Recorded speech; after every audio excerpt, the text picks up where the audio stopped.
Today is December 10th, 2022, and I'm spending today in the kitchen making some of my chocolate toffee crunch bars. I do this around the holiday season so that we can share it, but today is the big day that we say goodbye to this recipe because I have been spending my time working on tweaking, adjusting, making this recipe a little more user-friendly, weighing things out accurately, making notes that I will type up into a new recipe.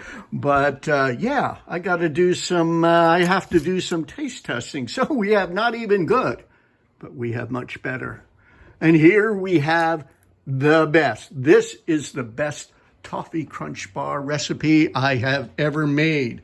So once we wrap it up, that's going into the trash.